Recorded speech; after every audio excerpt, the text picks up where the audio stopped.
Hello and welcome to Account of Stewardship. This is the program that we get to x-ray our leaders, both past, present and the future, in different aspects of the economy. And today we're speaking on the legal profession, and we have as guests a frontliner, one of Nigeria's most decorated lawyers in recent times, a senior advocate of Nigeria, a philanthropist, an author of several books, including The Anatomy of Corruption. Please welcome Professor Yusuf Ali SAN. You're welcome to the program. Thanks for having me. Thank you very much. Okay, we'll go on a short break and we'll be right back. Professor Yusuf Ali SAN is the senior partner of Gallup Chambers with its headquarters in Ilorin, the capital of Kwara State in north-central Nigeria. He was born on September 7, 1956, to the family of Alhaji Bisiriyu Ali. He began his educational journey in a Quranic school before he was enrolled in a formal primary school in 1960. He attended Ibadan Boys High School and passed his school certificate examinations with flying colors. He worked briefly with the government of the old Oyo State before gaining admission to the University of Ife, now known as the Obafemi Awolowo University, in 1978. He graduated from the law faculty with a second-class upper degree. As an undergraduate, he won the prestigious Federal Merit Award and was a university scholar. He bagged a master's degree from the same university in 1991. Yusuf Ali worked with the law firm of Adegboyega Awomolo and Co. from 1983 to 1994 and rose to become a partner before leaving to found Gallup Chambers. As an associate lecturer at the University of Ilorin, he delivered more than 300 papers on diverse topics at different fora. He is a contributor to several legal books and is an author in his own right. He is the author of the book Anatomy of Corruption in Nigeria: Issues, Challenges and Solutions. He has more than 40 published articles in different law journals. Yusuf Ali is a philanthropist and has made several interventions in many public tertiary institutions, including the Obafemi Awolowo University, Ile-Ife, the University of Ilorin, Crescent University, Abeokuta in Ogun State, and the University of Ibadan, to mention a few. He has won hundreds of local and international awards and has been conferred with many fellowships, including those of the Chartered Institute of Arbitrators, Dispute Resolution Institute, and the Society for Peace Studies and Practice, among others. He is a senior advocate of Nigeria with more than 30 years of practice under his belt. Yusuf Ali SAN is our guest on this episode of Account of Stewardship. Welcome back if you're just joining us. This is Account of Stewardship. So give us an insight into your growing up in Nigeria. What was it like growing up? Well, growing up, you will know next to nothing. And I had a normal growth of people born in the 50s, growing up in the 60s. Of course, went to primary school, started school in 1960, and left 1968. Then went to a secondary modern school. After that, worked for some time, then went to a secondary school. I ended up going to the Boys High School. And I was lucky, I was a mature student. I was hovering around 18 or thereabout when I entered secondary school. I left secondary school in 1977 and then worked before I went to the then University of Ife to study law. So growing up was quite normal, and Nigeria was from the prism of a young boy, growing up in an average family with the extended family method that everybody is everybody's brothers and sisters, no cousins, no uncles. It's either your father or your brother or your sister. That was the way we grew up, and the sense of communality was quite common. The sense of being your brother's keeper was quite common. Crime was very low, maybe because also the population was low. And then the people's needs and material needs were quite minimal. Electricity was not in many places. Pipe-borne water was a dream. And the roads were just simple paved roads.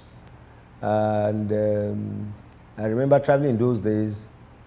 You travel in lorries constructed with planks. And very interesting life.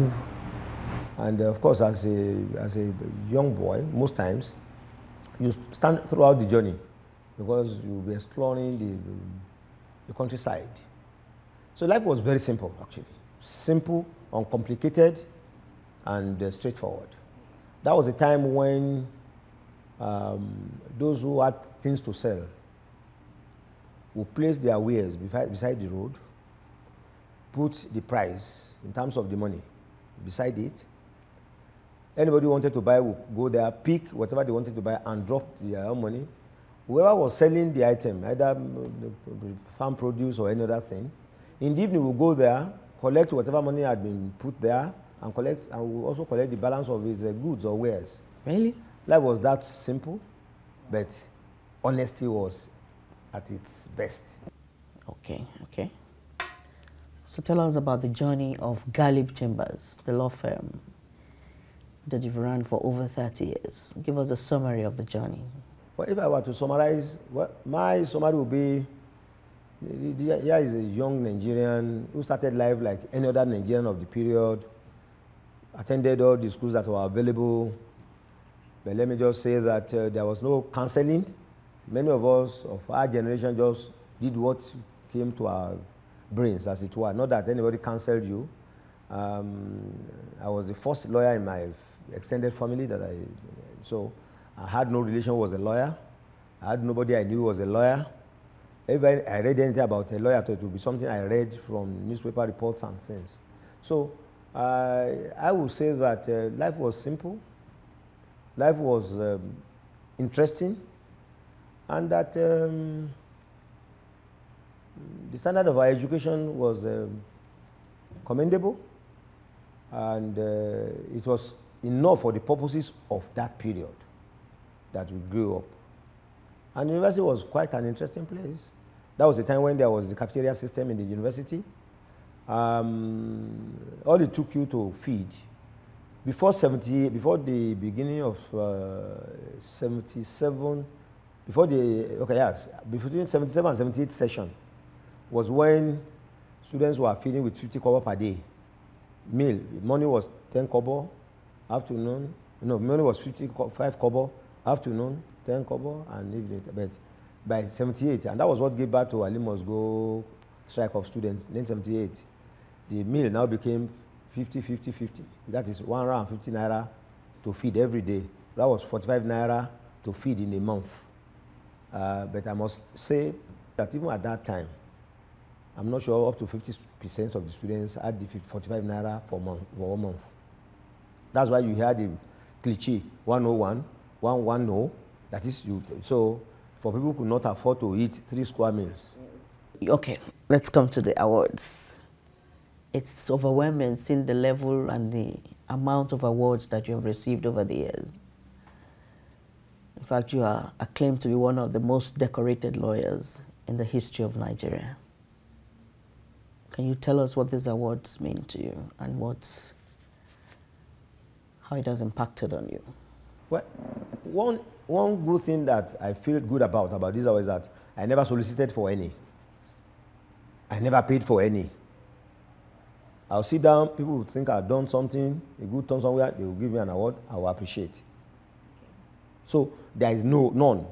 I've never approached an organization in my life to say, oh, come and give me this award. I've never, in fact, there is an award that people have been telling me, oh, they should have given you this award, and I just laugh. Why? Because I won't go outside there and say, oh, I'm looking for an award. If at any point people will, oh, this guy is deserving of this, I'll gladly accept. Once it's coming from a credible organization that has no blemish, because I don't want my name to be associated with anything that is shady in any form. So every time I thank God for these awards, many of them, I never solicited for them, and they will just come. So I appreciate the recognition. The one that really struck me was the Kwame Nkrumah Award for Leadership in Education and in Societal Development. What exactly have been your contributions to education and societal development? Well, I would rather leave what I've done to other people, but I think at every point I try to intervene with things I can intervene, be it education, health, personal problems of people. I just believe that the society has been good to me. God has been very kind to me. The least I can do is to be kind to other people and also give back to society. And within my little resources, I try to do that. I believe that you can't eat more than what your stomach can take. So when you have anything extra after you are eating, rather than throw it away, it's better you give to somebody who is hungry. That's my philosophy. Nigeria is a poor country. However, because of the resources to our population and the shortage of public utilities will tell you clearly that we are poor. Now, rich countries, mention them, US, Canada, UK, or the Europe generally. If you go on strike for 1 hour, you don't get paid for the 1 hour. And what I'm saying is not new to us. This thing I'm saying is in the Trade Disputes Act, a law that had been in existence for almost 50 years in our country. That if you go on strike, you should not be paid. And coming from where I am, as a private person, if those who work for our office, for example, for any reason say they are not coming to work, of course they won't be paid for the period. So if I don't want to pay my own money to people who don't work for me, why should we encourage taxpayers' money to be paid for people who didn't work? Especially when we have now discovered that it encourages people to just go on strike almost ad infinitum.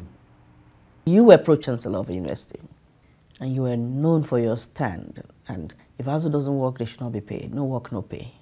Why are you taking such a stand? When I was Pro-Chancellor, I said, look, come.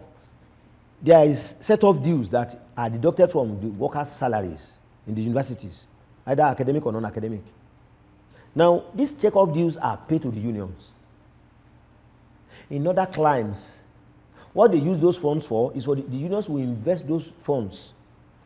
So the day you go on strike, it's the union that pays its members stipends from the earnings, from what they have invested. I was aware that I think late 22 or 2023, lecturers in England went on strike. They said they wanted to go on strike. They did not go on strike for like only God knows how many years. But do you know what their unions did? They said, okay, professors. And then also, going on strike is democratized in other parts of the world. So if you and I work in the same organization and we are going on strike, they will ask, you go and tell your employer, so I'm not joining. So they know you have to, they pay you, you go to work. It's not by force that if you don't join us, then you are a saboteur. No. If you want to be democratic, let's be democratic down the line. Why should you force me that I should go on a strike that if I don't like to go join? So in England, what they then did was that professors who joined the strike were paid 75% of their salaries. Others below professors were given 100% by the unions. And I think they went for 2 weeks, some 3 weeks.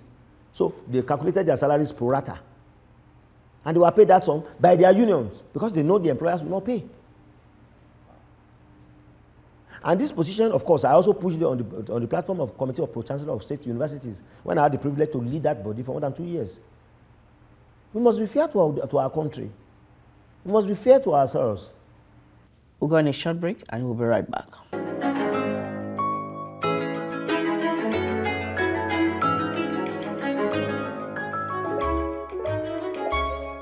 Welcome back. If you're just joining us, this is Account of Stewardship. And on the hot seat is Professor Yusuf Ali of Gallup Chambers. Tell us about your foundation, the Yusuf Ali Foundation. What is the objective? Why was it necessary for you to set up the foundation? I think I mentioned it in the course of this interview. I believe if God has been kind to you, you should try to be kind to other people. Yeah. And I have a philosophy that If your family and yourself, you feed well, you eat well, you go to bed, and your neighbors are hungry, you are in danger, if you are wise. Because your neighbors that are hungry, they are your best security. But once they are hungry, then they are a threat to you. Before the formalization of Orai Foundation, about 10 years ago, we've tried in my own little way to assist people I can assist, subject to availability of resources in different ways. But I found that we have to structure, one, to structure the act of giving. Number two, to try to see if you can create the outfit that can live after the promoter. Number three, to be able to bring in other people's ideas on the best way to go. And then we now said, okay, we'll concentrate on two main areas. We can't cover all the areas at one go because of limited resources and even capacity. So we now say, okay, education and F. So the foundation essentially addresses the issue of education and F. Of course, as part of that, as an adjunct, religious issues. Now, why should we give back to society? It's simple. From my own belief system, it is said that anything you are giving in excess of your immediate need, you are a trustee for others. That is, you are keeping those things for those others who are not giving the same. So if, for example, you have 10 million naira, remember that there are millions who will not have even 1 million. So out of that, your 10 million, others who are not so fortunate have a stake, and you must give it back to them. So it's a combination of my faith and my attitude to life. Okay, the foundation has targeted education. Is it of the less privileged? Which aspect of education? It depends, because one, we look at our resources. Two, for example, for my secondary school, over a number of years now, we pay for the NECO and WAEC, something of the final year students. Oh, you've done that for 10 years? Yes. Wow. So now, and then of course we intervene. For example, students who are going to law school, many of them will apply to us, depending on what we have at any point. We try to, I think this year, we did 28 or something, because there are a lot of people, but we can't satisfy everybody. So we did some tests, some interviews and so on, because one thing also interests you. Years ago, there had been students who applied, they needed law school assistance. And we discovered that there was a particular one who was going to England virtually every 3 months. One had 2 cars. Oh, you had someone like that? And he's applying for grants. Oh my God. So you have to do some level of due diligence. Sure. So we try to address and reach out to those whom we think are actually vulnerable and are unable to. As I'm talking now, we are trying to do some scholarships for university students in 2 critical areas where I belong. So that's ongoing. The people have applied online. Those things are now being assessed. So what about the health sector? What about the health parts of the foundation? That's almost an almost daily thing. But what we do now is, because of experience, Nigerians are very interesting, very ingenious people. Because of our past experiences, that people will tell you, oh, my child is in the hospital, is almost dying. And you give money only to discover that no such child existed. So we now insist, if we are going to assist you for medical thing, the money goes to the hospital, not the patient. And of course, in health matter, we've been lucky. I think in 2012, we built and donated and equipped a modern trauma center to the University of Ilorin Teaching Hospital. Wow. That was born out of my experience, the way my wife passed. Oh, sorry for the loss of your wife. So you had that in honor of her. So we lost to a vehicle accident. And it was at that point I knew that many people who died as a result of such occurrences was because there was no proper facilities to take care of them post-accident. Then we also have a kidney dialysis center where we subsidize the payment, the amount for dialysis of kidney patients. Then only recently, we just equipped, there was a general hospital, there was in existence a part of the building set aside as the theater, but there was nothing there. Oh, you built the theater for the moribund hospital. So we made the inquiries and bought a state-of-the-art theater equipment that could do virtually most of the surgeries imaginable, and we put there. Let me now bring you to part of the current national issues. The need for us to cut the cost of governance has necessitated a look into the Orai Report. And some people are already critiquing that Orai Report is not current with the times that we're in, that some review or some adjustments had to be made, that is not clean cuts like that. So how effective do you think the Orai Report will help in our current circumstances? Now, that is the way Nigerians are. One cannot talk at this point about effectiveness or lack of effectiveness of the report because it has not been implemented. It is the implementation that we must wait for and see how feasible. Okay. For example, there are some things that are clear on the surface of the issues. And this is all over the world, not only in Nigeria. There are usually interagency rivalry. Sure. Even in the US, even in the UK. For government to achieve part of its objectives, you reduce such areas of conflict as much as you can. So instead of creating 3 bodies to look at virtually the same problem, why don't you merge all of them for effectiveness? Then, of course, it would bring down the costs of the overhead costs of some of these agencies. ICPC has its own headquarters. EFCC has its own headquarters. CCB has its own headquarters. If they are all brought under the same roof, you just be maintaining one headquarters, and then you free all those other buildings for more other things that the government want to use those properties for. And then, of course, you virtually eliminate interagency rivalry, at least when it comes to the issue of security in that area. I'm just giving that example. Nobody is saying that the Orai is there is not that it's perfect except the words of God himself. All human efforts is just an attempt to address emerging issues. So if anybody believes that the Orai report will be perfect, you are just wasting your time. But the penchant of our countrymen is that people condemn things they don't even have knowledge about. They just must condemn or praise. The example I like to give, which I found, is a court will give a judgment or a ruling. 95% of those who will comment on it will never see the judgment or ruling. That's very true. Still in continuation of discussing on the cost of governance, some people are saying that we should go back to the parliamentary system. It was cheaper than the presidential system of government. What's your take on that? We should continue to use what we are using. You see, these things are distractive. They distract from the challenges we have. Now, people are talking about parliamentary as if we never practiced it before.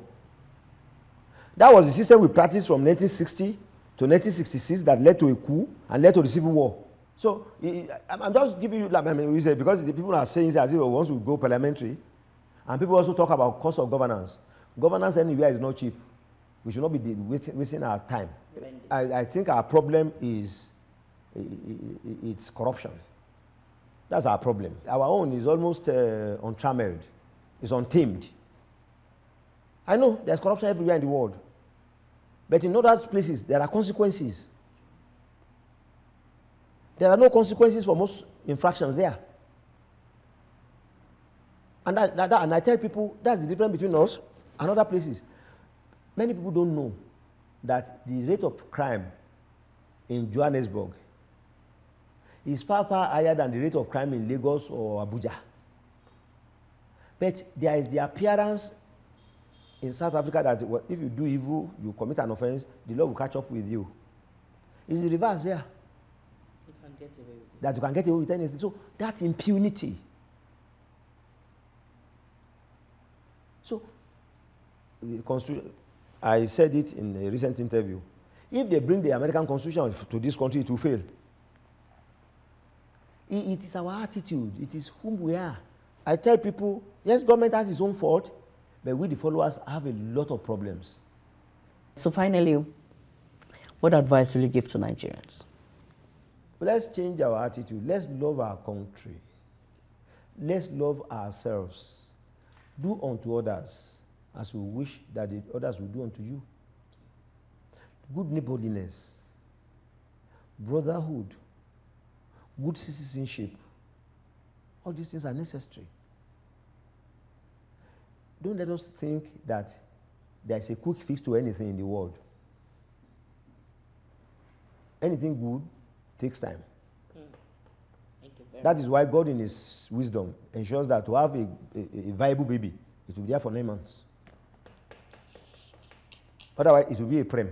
Well, it's been an insightful journey into the life and the achievements of Professor Yusuf Ali, a senior advocate of Nigeria, who's been talking to us. And we hope to conclude this interview next week with a special analysis of his book, The Anatomy of Corruption, why he had to single out corruption and look at the anatomy of corruption. And as a life member of the Body of Benchers, it's been wonderful talking to you. Thank you for coming on to the program, Professor Yusuf Ali. Thank you, my pleasure. My name is Mayowa Uluabi. See you again.